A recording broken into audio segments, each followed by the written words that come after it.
Karakteristik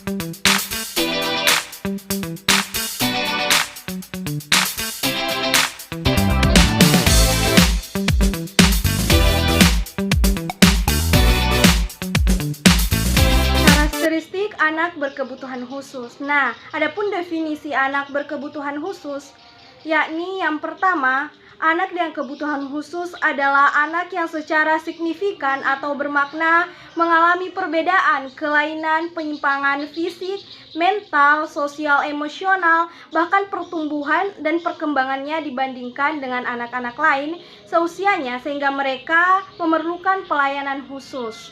Nah, yang kedua, anak berkebutuhan khusus adalah anak yang memiliki perbedaan dengan anak-anak secara umum atau rata-rata anak seusianya. Kemudian yang ketiga, anak dikatakan berkebutuhan khusus jika ada sesuatu yang kurang atau lebih dalam dirinya. Kemudian yang keempat, anak tersebut membutuhkan metode, material, pelayanan, dan peralatan yang khusus agar anak mencapai perkembangan yang optimal, karena anak-anak tersebut mungkin akan belajar dengan kecepatan yang berbeda dengan anak yang lainnya. Difabel atau difabel. Istilah difabel ini pertama kali dipopulerkan oleh beberapa aktivis gerakan penyandang cacat pada tahun 1998. Nah, kemudian sekitar tahun 1998, beberapa aktivis gerakan penyandang cacat memperkenalkan istilah baru untuk mengganti sebutan penyandang cacat. Istilah baru tersebut adalah difabel, berbeda yang kemampuan pada diciptakan berbeda. Apa maksudnya? Nah, sebenarnya yang ada hanyalah sebuah perbedaan, bukan kecacatan. Nah, dalam istilah ini yang lebih disoroti adalah tentang perbedaan kemampuan yang dimiliki individu berkebutuhan khusus. Nah, mengingat perbedaan tersebut, mereka masih dapat melakukan berbagai aktivitas dengan cukup baik. Secara umum, apakah faktor penyebabnya? Yang pertama, sebelum kelahiran.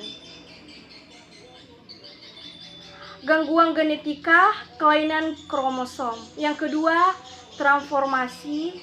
Yang ketiga, infeksi kehamilan, usia ibu hamil, keracunan saat hamil. Kemudian keguguran, lahir prematur. Kemudian yang kedua, saat kelahiran. Nah, pada saat kelahiran yang pertama itu proses kelahiran lama, prematur, kekurangan oksigen. Kemudian kedua, kelahiran dengan alat bantu atau vakum. Kehamilan terlalu lama. Adapun jenis-jenis anak berkebutuhan khusus. Yang pertama, tunagrahita. Nah, tunagrahita ini adalah seseorang yang mengalami masalah dalam perkembangan mentalnya. Hal ini bahkan bisa saja berupa kondisi keterbelakangan yang membuatnya mengalami masalah dalam berbagai bidang. Misalnya, kesulitan dalam berkomunikasi dan bersosialisasi, kesulitan dalam belajar dan memahami suatu permasalahan. Pada umumnya, anak tunagrahita memang membutuhkan penanganan khusus. Meskipun tidak tertutup kemungkinan mereka untuk belajar mandiri. Kemudian yang kedua, yakni tunanetra. Nah, tunanetra adalah seseorang yang mengalami gangguan pada penglihatannya. Baik itu berupa gangguan total atau bahkan sebagian saja penglihatannya. Dalam kondisi seperti ini, seorang anak haruslah mendapatkan pendidikan khusus sejak dini, terutama jika kondisi ini memang dibawa anak sejak lahir. Kemudian yang ketiga, tunarugu.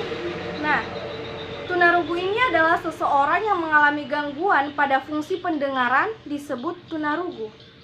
Nah, gangguan ini bisa saja berupa kehilangan seluruh fungsi pendengaran atau bahkan sebagiannya saja.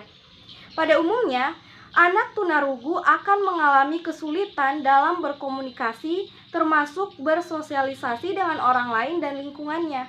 Yang keempat, tunalaras. Nah, tunalaras ini adalah seseorang yang mengalami kesulitan untuk beradaptasi dengan baik terhadap lingkungan dan juga orang-orang yang ada di sekitarnya. Anak tunalaras pada umumnya sulit untuk berkomunikasi dan memiliki emosi yang tidak stabil, sehingga kerap tidak bisa bersosialisasi dengan lingkungan dan orang-orang yang ada di sekitarnya. Kemudian yang kelima, tunadaksa. Nah, tunadaksa ini adalah seseorang yang mengalami masalah kelainan pada alat gerak tubuhnya.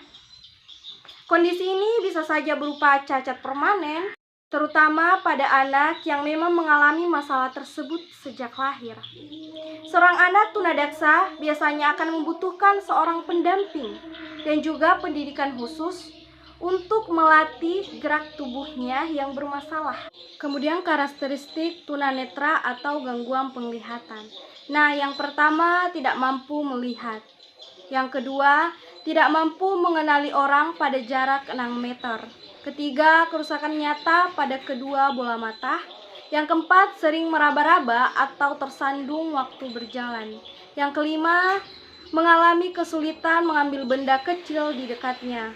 Kemudian bagian bola mata yang hitam berwarna keruh atau besisik bahkan kering. Peradangan hebat pada kedua bola mata, mata bergoyang terus. Kemudian karakteristik tunagrahita. Yang pertama, penampilan fisik tidak seimbang, misalnya kepala terlalu kecil atau besar sebelah. Yang kedua, tidak dapat mengurus diri sendiri sesuai usia. Ketiga, perkembangan bicara atau bahasa terlambat. Yang keempat, kurang sekali perhatiannya terhadap lingkungan.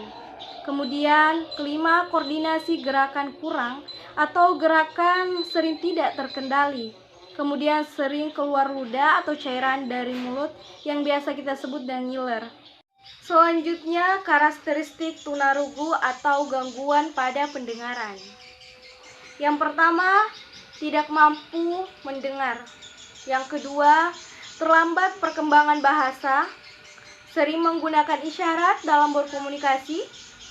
Ketiga, kurang atau tidak tangkap bila diajak bicara, ucapan kita tidak jelas, kualitas suara aneh atau monoton. Sering memiringkan kepala dalam usaha mendengar, keluar cairan nanah dari kedua telinga. Kemudian karakteristik tunadaksa atau kelainan pada anggota tubuh atau gerak.